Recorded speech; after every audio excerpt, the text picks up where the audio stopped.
Okay, hi, welcome to another edition of Let's Talk Ghosts. Today we got a couple of programs that we found on YouTube that we were actually pretty impressed with. Yeah.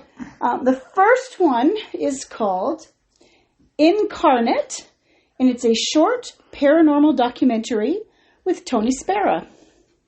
For those of you who are not familiar with Tony Spera's name, he is the son-in-law of Ed and Lorraine Warren. Yeah. And he took over managing their paranormal society, the New England Paranormal Research Society, I think it's called. And the museum, the Occult Museum, after they passed away. Yeah. So he's been very active in the paranormal world for decades. I did not know all of his history until watching this documentary. In fact, I'd seen him a few times, and I don't know why I thought he was their son, Spera, Warren. But sometimes I have those blonde moments.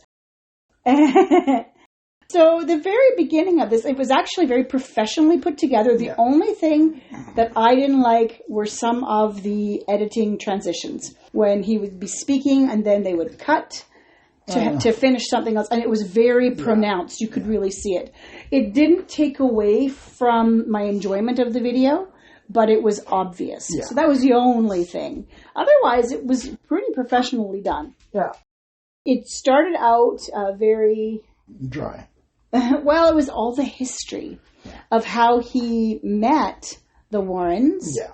I had no idea he was a police officer first, and he met the daughter, Judy, whom he married later on, basically saw her driving past, and she waved at him. He waved at her, and while he was working, he was in a patrol car. One of his co-police officers messaged over the radio and said, "Hey, did you see that brunette in the station wagon just drive by?" And he says, "Yeah." He says, "Yeah, well, she's looking for me."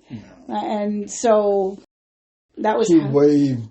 Yeah, so that's how they sort of met. And he asked, "Would you like me to introduce you?" He did. They met. He asked her out, and the rest is history. While they were dating, one of the things that happened was Judy asked him one evening, "Would you like to go to this talk that my parents are giving at the University of Connecticut," or something like that? And he said, "Well, I don't know. What kind of a talk are they giving?" And so she told him that, "I don't know if you've heard of Ed and Lorraine, but those are my parents, and they're giving a talk about paranormal stuff." And so he went, and he was intrigued and been intrigued ever since. And he started working with them, which was interesting. And it's funny for a cop to be intrigued by that, because most of them are pretty black. Pretty cut and dried, black or white. But you see it every now and again. I do think, the movie The Conjuring? I think it's The Conjuring. Yeah. Or was it?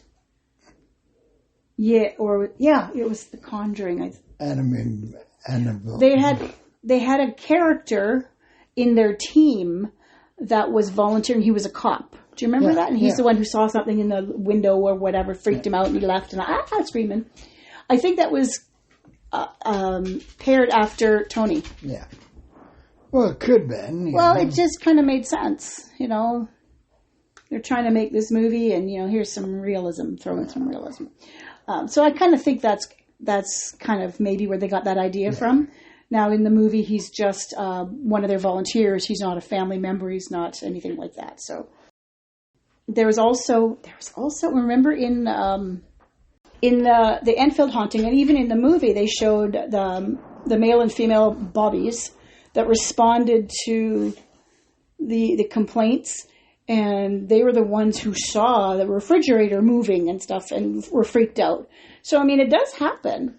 Yeah. But you're right. The average policeman does not want to believe in things they can't see, things they can't touch. Yeah. They want hard and fast evidence. Yeah. Because that's what you can prove in court. Yeah.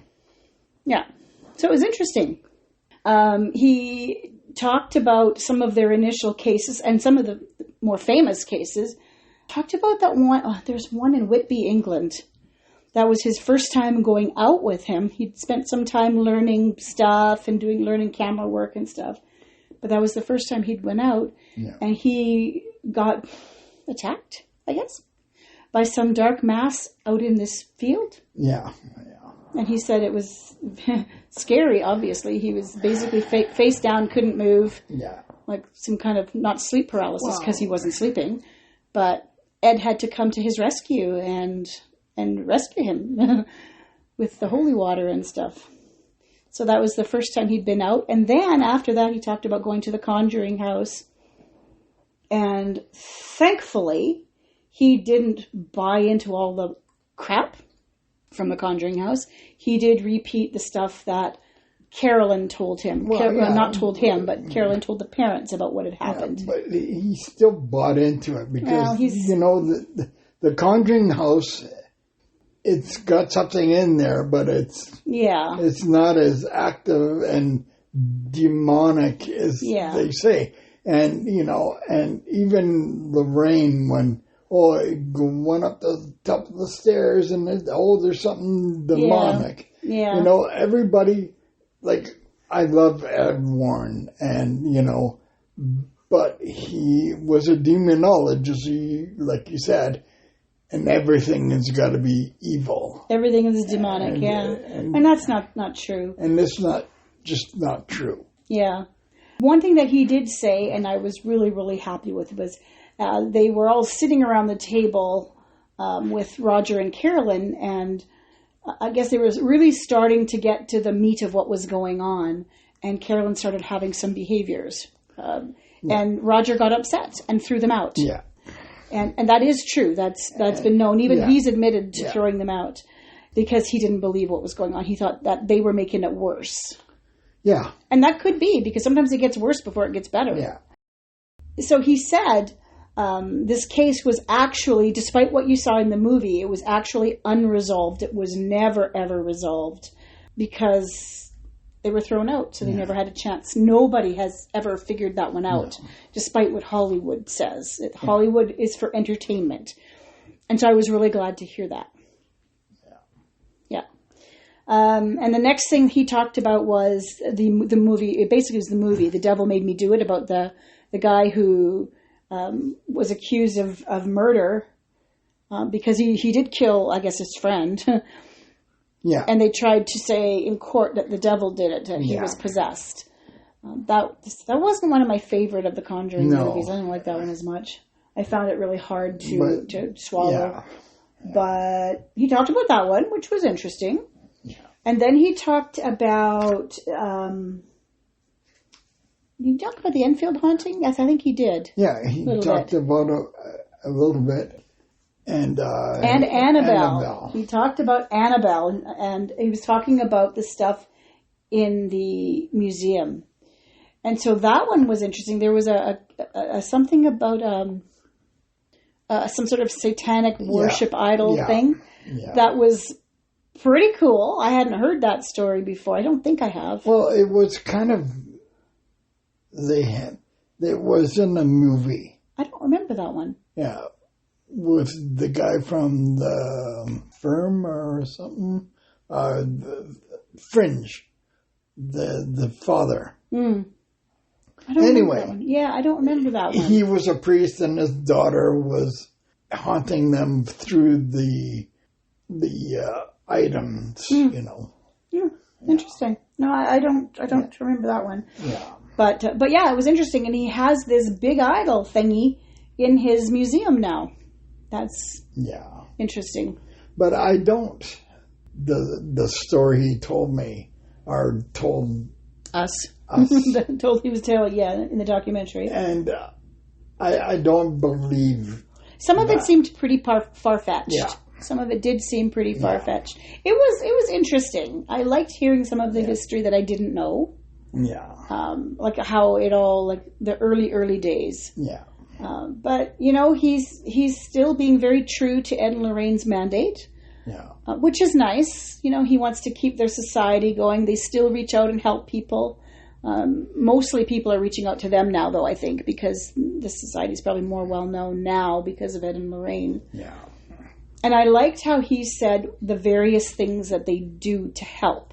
Yeah. It isn't, we're going to go in and exercise the whole house. No, it's basically depending on the situation. Yeah. They might go in and do a blessing. They might call a priest. They might do this. They might do that. And I liked hearing that because that's what you should be hearing. Yeah. Not everything needs a demonic exorcism. Yeah. Some things do. Yeah. But, I mean, in all the investigations we've ever did, there was only one time that we thought something was demonic. And, we didn't try to cleanse that one. No. Nope. It's out of my... Purview? It is out of our purview. Yes. Purview. Yeah. So that was Father Jose that took care of that one. But yeah, it was a really good little documentary, just a half an hour. Yeah. It was just half hour, 40 minutes maybe. And I enjoyed it. It had some good historical stuff about Ed and Lorraine Warren, and I really enjoyed it. Yeah. So that is something that is certainly worth having a listen. If you don't have a lot of time, but you want to catch up on something, throw it on. You don't even have to sit there and watch it if you're busy. You could just listen to it in the background. But it was good. I enjoyed that one. Yeah. Yeah. The second one that we saw, actually, it took us a couple of times to find one that was good because a couple of things we started watching and we went, oh God, this is shit. Yeah. I mean, when it's that bad in the first 3 minutes that you can't watch, and no. Perhaps at some time in the future we'll go back to those, but you have to catch our attention at least a little bit. Yeah. At least a little bit. So. And not be smoking or... No, you're not allowed to go and investigate and have a cigarette in the middle of your investigation. I'm sorry, we don't do that. Bag of chips and... Have a bag of chips and sleep. Oh, that was bad. Slap my hand. So this one that we found is by the Allegheny Paranormal Investigation team, and they have their own channel.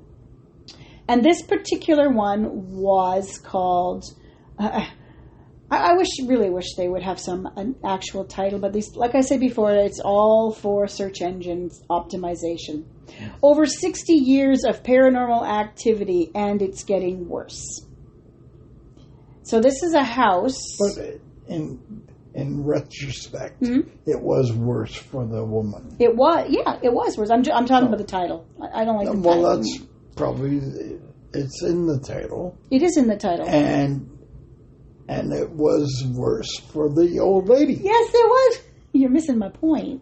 But that's okay. That's okay. I'm looking at it from an author sort of perspective. This is a crap title. Okay. But the reason they do these titles, and I know why they do them for YouTube, is because it's for search engine optimization. Yes. That's why they do it. Anyway, so the Allegheny, and every time I see that word Allegheny, I'm thinking the Trans-Allegheny Lunatic Asylum. Has nothing to do with the lunatics. No lunatics in sight. We don't know these people, No, they don't seem to be lunatics. In fact, I actually quite like them. They had a very long history with the owner and her daughter, who told us about a lot of the stuff that's been going on. Now, she moved into that house when she was 27 years old, and now it's like 50, 60 years later. And up until the last, was it 5 years, she said? That it was minor little niggles, no big deal, but it's been getting worse. Getting worse, and now she's actually scared. She never was before, now she is. Which makes you wonder, what's changed? What's changed in the last 5 years? They didn't say when her husband passed away. Yeah, they didn't say. And I wonder if that was one of the catalysts. Yeah. Maybe... Because, the God love you. Oh, yeah. Yeah, they did get that on one of the things. So, maybe some of the knocks and bangs that she's hearing is him trying to get her attention. Yeah. That's a possibility. So anyway, they had this long history. That was good. Yeah. They let the people speak. They weren't prompting them to say stuff that they shouldn't be saying or trying to get them to say stuff, which I really liked. They were very professional in their appearance. He was, I don't think he had a beard. No, he had a beard. But he was clipped and clean, and it wasn't straggly. Yeah. His hair was combed. She had her hair up in a bun. Shoes on. Yeah, shoes on. They had matching T-shirts, matching jacket things. Obviously, the API, so the Allegheny Paranormal Investigations logo. Yeah. So they were very clean. Now, the guy behind the camera, we only saw him very briefly once, I think, but he was also very tidy. So professional in appearance, and I think that's incredibly important if you're trying to be taken seriously. Yeah. And if you're going into somebody's home, absolutely. So they did their first walkthrough, trying to get their K2s and things to work. And what I liked about it too, they didn't rely on apps. No, they were actually using standalone equipment. Yes. Yeah. The only time they used an app was when they used the ghost tube. No, that wasn't. Was an actual handheld machine. Yeah. Oh, okay. Yeah. I missed that. Yeah. But the walkthrough was very quiet. Yeah. And so then they decided, after the walkthrough, they went on and they did the Estes method. Yeah. So she's the one who had the noise-canceling headphones and the blindfold on, and he did the questions. Yeah, from the other room, not the same room. Yeah. He was, speaking in quiet tones. Yeah. Respectful questions. Yeah. And giving plenty of time for answers. Yeah.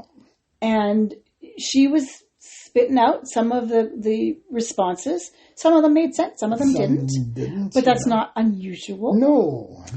So it was good. And then they switched places. Yeah. And again, she's asking the questions then, very respectful and quiet. Like not, oh my God, we're getting this. Just answering and asking questions. Yeah. And a couple of times the guy that was doing the camera work actually made some comments, things that he had picked up on that maybe would be helpful to get some responses. So that was good too. It was good. Then after that, they went back to doing some investigating, trying to get some noise with the equipment, the REM pods and stuff. And really, they didn't get very much. No. They got a tiny little bit by that closet in that one bedroom where the computer was. Yeah. But you made a valid point when you said the REM pod could be reacting to the internet. The internet. The Wi-Fi. Yeah, the Wi-Fi signal, which could, and that it's never constant. It wavers a little bit. Yeah. And that could have been what's happening there, but you never know. You don't know. That's my opinion. And that's one of the things that they said early on when things were not clear, they weren't even going to acknowledge it. And they said that about the cats in the very beginning. These people have cats. If there's noises and things, we're just going to ignore them unless it's blatant. Yeah. And I liked that. Yeah. Like, you don't hear the cat meowing in the back and think, oh my God, there's a ghost. Yeah. The ghost is meowing. So that was good. After all of that, they decided they were still not getting very much. So they went back to doing the EVPs. Mm-hmm. Didn't get anything there. Yeah. So. And nothing. It was really flat. It was really flat. And they acknowledged that. Yeah. They did say that they thought their analysis was that they figure if the spirits are there, they are not necessarily attached to the owner and her daughter, but they certainly interact with them. Yeah. And because they don't know these people. Well, they don't. And, and if you don't know them, they're not going to talk to you. Not necessarily. Not necessarily, but but you're going to get more responses when you. Yeah. I mean, we don't know if they actually sat there quietly for a little while to see. I don't know if they did. Sometimes I think that's the thing you got to do. Just sit there for a little bit and absorb the feel of the house. But who knows if they did that or it's just not on video. Yeah. They seemed like very good investigators, or at least it seemed that way to me. It seemed like they knew what they were doing, and I appreciated that. at the very end, when they said that their analysis, they did say what they were going to suggest for the owners to do. And that was basically to take back ownership of the house. Yeah, be firm. Be firm. You know? And, it works. Yeah, it does. Being firm works. It does. And we've had our own experiences with that. Yeah. When we lived in High River, we had that haunted trailer. And we didn't know that it was haunted. I don't know if it was until after the flood. Yeah. We had that massive flood in 2013, which displaced everybody out of town for almost a month. 6 weeks. Yeah. We didn't get back for 6 weeks. And after that, now, across the street from our place was a cemetery.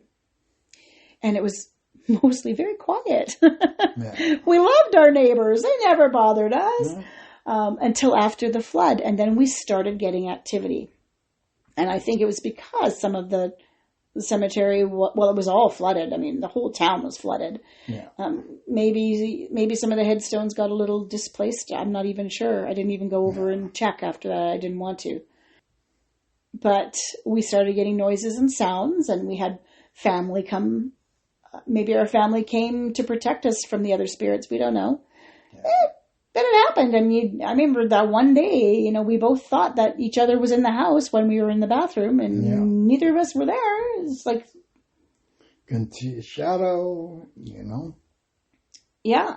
Yeah. And it was just simply a matter of saying, hey, when I'm in the bathroom, you are not welcome in there. Yeah. And never a problem. Never a problem. So, I had more luck with being firm than you did. But it works. Being firm works. You just have to set some rules that you can live by, that you can all live by. Yeah. And it works. For the most part. I guess as long as you don't got a demonic spirit. If you have a demonic spirit, they're going, right. But generally speaking, if you got to share the space, it's pretty good. Yeah. Anyway, this group was pretty good, and we were really happy with the episode that we saw. Anyway, it was a very good couple of episodes. We do recommend that you take a look if you're interested. And by all means, have a listen. Tell us what you think. Yes. That's it for this episode of Let's Talk Ghosts. Have yourselves a great day. Happy haunting. Happy haunting. Bye now.